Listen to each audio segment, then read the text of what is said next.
आप इस वक्त की तस्वीरें देख सकते हैं, चारों तरफ पानी ही पानी है। बीच से ये बांध कहीं रोड गुजर रहा है और दोनों तरफ पानी पसरा हुआ गंगा नदी का।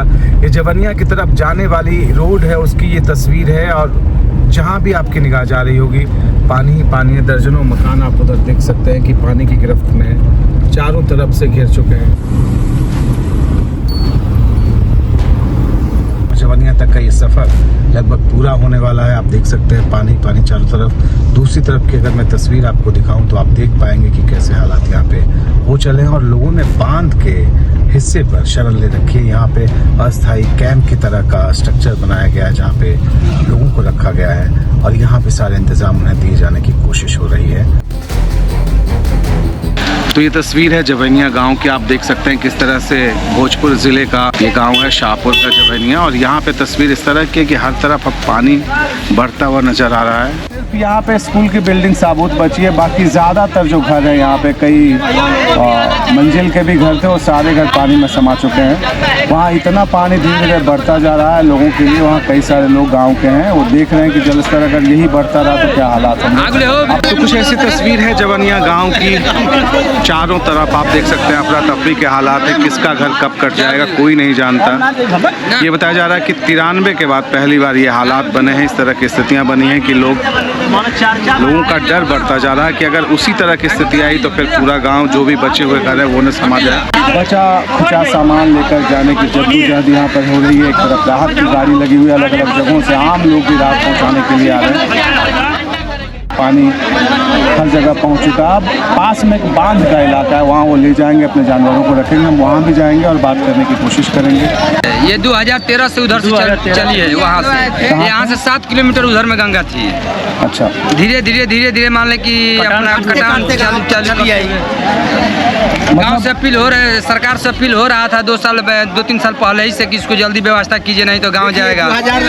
अगला साल में 9.5 करोड़ का टेंडर भी हुआ था, काम अच्छा से नहीं किया, सब लूटपाट कर दिया इसमें। इसके वजह से आज हम लोग का ये कितने का टेंडर हुआ था? 9 करोड़ 36 लाख कुछ। फिर उसके बाद 3 करोड़ फिर आई रहे। फिर उसके बाद आपदा के लिए फिर आया था 4 करोड़ रुपया। 2023 में साहब आर के सिंह आए थे, सांसद यहाँ के हाँ जी, 2023 में आए थे और यहाँ का जायजा लिए और वो बोल दिए कि गांव से बहुत दूर गंगा है। उसी के वजह से ये मान लीजिए कि हम लोग का इतना क्षति हुआ। अगर वो चाहते, उसके पास पावर भी था, उसकी सरकार दिल्ली में भी थी, अगर वो चाहते ना, हम साहब जैसे तैसे लोग कर दिया। बालू भरने की जगह पर मिट्टी लोग भर दिए। मतलब जो बोरियां होती हैं उसमें बालू की जगह उसमें बालू भरा जाता है और बालू भर करके वो सजाई जाती है। जैसे यहाँ पे बालू जी, ये जो आप देख रहे हैं तो आप जा करके देख सकते हैं कि इसमें मिट्टी है या बालू। मिट्टी भरने की वजह से मिट्टी गल गई और बह गई। बालू रहता तो बालू जो है उस बाता नहीं है, वो गलती नहीं हो, वो पकड़ लेता है। तो मतलब अगर बड़े पैमाने पे ये लगता है कि अगर यहाँ पे ठीक से काम हुआ होता तो शायद कुछ हिस्से में कम से कम। अब तो बहुत विपरीत परिस्थिति पहुँच चुकी। क्या डर है अब तो? ये यहाँ पानी जिस बहाव में तेजी से जा रहा है उसके बाद तो खतरा साफ तौर पे स्कूल की तरफ लग रहा है। क्या ये स्थिति बन रही, क्या लग रहा है? अगर यही हाल रहा तो क्या होगा? पूरा यहाँ पे पानी से कवर कर लेते हैं। यहाँ इतना पानी हो जाता है साइड से सारा जगह। यहाँ पे कुछ यूपी सरकार की भी गलती है। बिहार सरकार का जितना दूरी पड़ता है 200 या 300 मीटर, तो वो उतना अपना यहाँ से 9.5 करोड़ का बिल पास किया। सबसे पहले यूपी में ढाई था, तो वो क्या कि जो रेती जो होता है उसको काट के बिहार की तरफ मोड़ा, लेकिन यूपी सरकार उसको भी गंभीरता से नहीं लिया कि आगे चल के बिहार में भी प्रॉब्लम दे सकता है। यूपी वाले ने उस पर पूरा ध्यान नहीं दिया। वहाँ 1 रुपया भी पास नहीं किया, उधर से कोई मदद तक नहीं लाया यूपी सरकार ने। पास में यूपी का बॉर्डर, ठीक पीछे का मेरे गांव जो दिख रहा है वो यूपी का गांव बताया जा रहा है। यूपी का कौन सा गांव है ये? जवनिया का आधा गांव पूरा यूपी में आता है। वहाँ क्या व्यवस्था थी? वहाँ यूपी सरकार कोई व्यवस्था लेकर नहीं आई। आधा गाँव का है यूपी है यार जवनिया। इधर का है। अरे जहाँ तक बताओ 9.5 करोड़ रुपया जो पास बिहार सरकार की तरफ से भई रहा बोला कि हाँ अच्छा यूपी से होने के पास से ना यूपी वाला मदद कर ले रही मेरा गाँव बाँच गई रही। खाली बिहार सरकार नहीं इनसे यूपी सरकार भी दोषी बा। आज में जो पैसा है जब पास पड़ रहा मैं तो पूरा खा गया केहू कुछ कहले से ना सारा उसमें लूटपाट के खा गया। मेन कार्यकर्ता किया नहीं, सिर्फ यहाँ पे दारू मुर्गा यही सब चला है पूरा दिन। ये सब जो इंजीनियर सब भी आता था डी ग्रेड वाला सब इंजीनियर मेन नहीं आता था यहाँ पे। इंजीनियर तो पहले ही देख लेता क्या हो रहा है क्या नहीं। यहाँ पे सिर्फ दारू मुर्गा यही सब चलता था। और यहाँ पे जितने लोग बैठे अपना घर बचाने के लिए, अपना घर सिर्फ दूसरा जगह बनाने के लिए यहाँ पे गिट्टी छड़ बालू हर एक चीज में घोटाला किया। यहाँ के गाँव के भी कुछ लोग थे जो ये सारा कार्य किया, अपना जाकर दूसरा जगह घर बनाए। तो अब बोले अपना एक घर बसाने के लिए वो लोग 200-300 घर बर्बाद कर दिए। यहाँ पे पूरा गांव मोहल्ला सामने पूरा जवैनिया गांव खत्म हो गया है, जिसमें से 1 या 2 गांव इधर घर बचा हुआ है। लास्ट अपना एक घर बनाने के लिए दूसरा जगह में 200-300 से घर यहाँ ढह चुका है। कितने लोग, 1000 लोग तो रहते, 1000 लोग से ऊपर थे। इससे पहले बिठा लगा था 30 से 40 घर गिरा था। ये लोग क्या किया था, जो जमीन दिया था वो प्राइवेट प्रॉपर्टी में दे दिया था कि लोग अपने में ही कट के मर जाए। प्राइवेट जब मान लीजिए आपका एक प्रॉपर्टी है उस पर आप किसी को बसने दीजिएगा नहीं ना, कागज आपके पास रहेगा हटा दीजिएगा, सरकार उसमें पास कर दी जाइए आप वहाँ बना लीजिए। तो यूपी में जैसे कि मान लीजिए कि 8-10 घर ठहे हुए हैं तो उन लोगों का जो है पैसा 1,20,000 रुपया आ गया है। राशन भी वितरण हो गया, लेकिन बिहार सरकार को अभी तक राशन भी नहीं, जो जिसका घर ढहा हुआ है उसका ना राशन मिला और नहीं कोई मान लीजिए कि पैसा मिला कि ताकि अपना। तो ये अफसर तो अभी मिले थे रास्ते में जा रहे थे, वो क्या करने आए थे? वो कर क्या रहे सारे लोग? वो अपना फोटो खिंचाने के लिए आए थे साहब। कोई तो क्या मदद क्या मिली जिनके घर गिरे या बाकी जो बाढ़ प्रभावित है? मदद तो अभी बिहार सरकार से कुछ नहीं मिल। मदद तो यही है कि खाना आपको मिल रहा है, दवा मिल रहा है और दूसरा कोई तो आर्थिक स्थिति के लिए नहीं।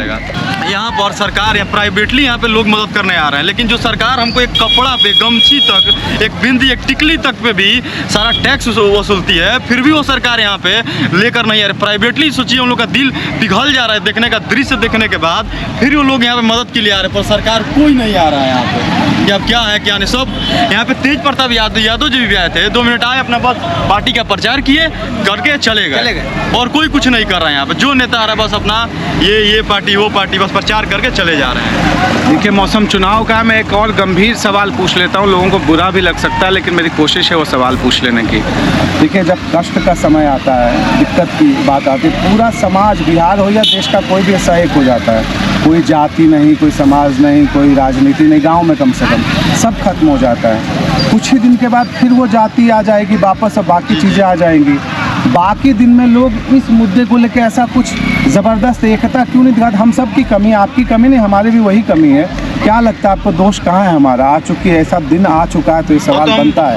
आप युवा है, आगे चुनाव है, क्या कहेंगे? हम इसमें एक ही चीज कह रहे हैं कि ना तो नेता में गलती है ना लूटने वाले में गलती है, तो आम जनता में है। क्या गलती है? यही गलती है कि तुरंत जैसे ही कुछ मिलता है, अहिर है, भूमिहार है, बबुआन है, जैसे ही सबका बात आता है जैसा लगता है कि क्या उन लोग को मिल जाता है। अच्छा हम यही पूछते हैं, बबुआन हो चाहे अहिरान हो चाहे कोई भी हो, यहाँ पे हर एक जाति का आदमी है, यहाँ पे हर एक जाति का आदमी है जो पूरा यहाँ पे घिरा है बाढ़ से, पूरा एकदम खराब स्थिति है। अब बताइए यहाँ पे कौन आके आपको कर रहा है? आपका अनुभव, आपका नाम क्या हुआ? मेरा नाम अभय कुमार हुआ। अभय कुमार से आपका कम से कम अनुभव ज़्यादा है, आप उम्र में भी ज़्यादा हैं। ये बताइए जो ये कह रहे हैं जी, आपने भी देखा है, स्थितियाँ देखी, आप क्या बोलेंगे इस पर? अब हम क्या बोलेंगे साहब, हम लोग तो बोलेंगे कि यही कि जिन लोगों को मान लीजिए कि हम लोग की ये स्थिति आई है और कोई सरकार हमको मदद नहीं दे रहा है, या पक्षी हो या विपक्षी, तो हम लोग को तो यही चाहिए कि हम लोग को वोट ही नहीं दे किसी पार्टी को, अपना जो है बहिष्कार कर दें, ताकि आप लोग से जब हम लोग को कोई ज़रूरत है नहीं तो आपसे भी हम लोग को ज़रूरत है नहीं। लेकिन बहिष्कार रास्ता नहीं है ना, उन्हीं में से किन्हीं एक बहिष्कार होगा साहब, तभी तो रास्ता निकलेगा। जरूरत ये विरोध होगा आपका एक तरह से। नहीं, ये वो लोग पूछेंगे ना कि आपकी ज़रूरतें क्या है, क्या मांग है, तो हम लोग बताएंगे ना कि 2024 में भी मान लीजिए कि 60, 65, 64 घर ढहे थे, उसका भी कोई मान लीजिए कि और न ज़मीन मिला न कोई आवास मिला। यह बड़ी बात है, 2024 की बात बता रहे हैं, तब भी बहुत सारे घर ढहे थे और तब जी आज भी मान लीजिए कि 400, 450 घर ढह गए, तो वही होगा ना जो पर साल बीता हुआ है कि ना हमको ज़मीन मिलेगी और न हमको आवास मिलेगा। हमारी माँ बहनें हैं जो रोड पर रहेगी, हम तो पुरुष हैं कहीं भी रह सकते हैं, लेकिन सवाल है माँ बहन की, बच्चों बेटी की, बच्चों की, कहाँ रहेंगे, किसके सहारे रहेंगे। जो सरकार हमसे टैक्स वसूलती है, हमारे ही टैक्स से पूरे अपना फॉर्च्यूनर में, स्कॉर्पियो में, वॉल्वो गाड़ी में, ऑडी में, ये सारा आपका बेटा बेटी सब कोई घूमता होगा। किसके टैक्स से जी रहे हैं? हमारे टैक्स से जी रहे हैं। जो फैक्ट्री में 5 रुपए का सामान बनता है, एक साबुन की बात बता रहे हैं आपको, वो जो 5 रुपए में तैयार होता है आप यहाँ 25 रुपये 30 रुपये में बेचते हैं, वो क्या है? पूरा टैक्स वसूल कर रहे हैं। आप तो पूरा एकदम आज़ादी से रईस ज़्यादा तरीक़ा से जी रहे हैं। आप ही बताइए, जब आपका रैली निकलता है तो वहाँ पे एकदम जेड प्लस सिक्योरिटी लगी रहती है, एक से एक NDRF SDRF का टीम निकल जाता है। लेकिन आप बताइए यहाँ पे आपको कौन SDRF और NDRF की टीम, यहाँ पे इतना दयनीय स्थिति आपको नजर आ रहा है? कोई भी टीम आते हैं लोग तो अपना जो गाड़ी से वो है वो नहीं लेकर गाड़ी में बैठे हैं, मतलब आते हैं, जो जरूरी सामान है वो लेके नहीं आते। नहीं आते हैं। मान लीजिए कि जो सेफ्टी रोड होता है वो नहीं लेकर के आते हैं, केवल बोलोरो में आते हैं, बैठे रहते हैं और हम लोग जैसा मान लीजिए यहाँ पे और कुछ फीट पानी बढ़ गया, तब तो नाव की जरूरत, सारे साजो सामान की जरूरत होगी। जी, तो आज क्या के बाद तो लग रहा है कि जरूरत पड़ ही गया है। मान लीजिए साहब कि अगर क्या कोई बच्चा तैयारी डूबने लगा, कौन सी तैयारी दिख रही है आपको यहाँ पे अभी तक? अभी तो यहाँ कोई पर कोई तैयारी तैयारी नहीं है। किस अभी चीज़ की भी तैयारी है? नाव- किस चीज़ की तैयारी? नाव- नहीं साहब, यहाँ पे नाम अगर नहीं है। वो अभी भी पूछ रहे हैं, हम सरकार से पूछ रहे हैं, आपकी SDRF टीम कहाँ है? सबसे बड़ा यही सवाल, आपकी SDRF टीम कहाँ है? और अगर वो भी नहीं है तो आप बताइए यहाँ पे आपकी किस चीज़ का व्यवस्था की है? अभी मान लीजिए चारों तरफ से पानी ढुक चुका है, इधर से सारा तोड़ ताड़ के अंदर आ चुका है। मान लीजिए यहाँ पे रोड एकमात्र सहारा है, वो भी अगर टूट गया तो आप यहाँ एक भी नाव नजर नहीं आएगा, एक भी यहाँ SDRF की टीम नजर नहीं आएगी आपको। मानते आते हैं, लेकिन वहाँ पे वो यहाँ पे एक तैनात होना चाहिए ना आदमी को।